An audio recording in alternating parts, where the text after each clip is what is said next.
BNP আগামী জাতীয় নির্বাচনে টানা 4 দফায় জয়লাভ করতে না পারা 57টি আসনে বিশেষভাবে নজর দিচ্ছে। পরবর্তী রাজনৈতিক প্রেক্ষাপটে এবং আওয়ামী লীগের অনিশ্চিত অংশগ্রহণের সুযোগে এসব আসনে ভোটের চিত্র কেমন হতে পারে তা বিশ্লেষণ করছে দলটির দায়িত্বপ্রাপ্ত নেতারা। এই আসনগুলো প্রার্থী নির্ধারণের তৃণমূল নেতাদের মতামতকে অগ্রাধিকার দেওয়ারও নীতিগত সিদ্ধান্ত নিয়েছে দলটি।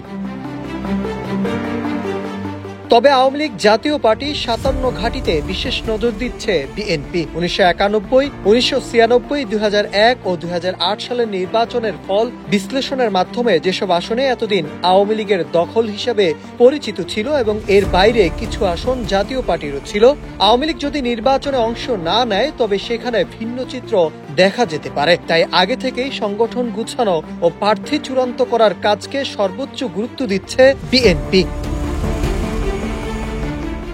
দলীয় সূত্র জানিয়েছে, 5 দফা মাঠ জরিপ, নেতাকর্মীদের মতামত ও শীর্ষ নেতৃত্বের বিশ্লেষণের ভিত্তিতে প্রায় 200 আসনের প্রার্থীর তালিকা চূড়ান্তের কাজ শেষ পর্যায়ে রয়েছে। তবে যেসব আসনে একাধিক শক্তিশালী প্রার্থী, সেগুলোই নেতাদের মতামত নেওয়ার মাধ্যমে সমাধান খোঁজা হচ্ছে। একই সঙ্গে ফ্যাসিবাদ বিরোধী যুগপৎ আন্দোলনের সহযোগী দলগুলোর জন্য প্রায় 50টি আসন ছেড়ে দেওয়ারও প্রস্তুতি রয়েছে।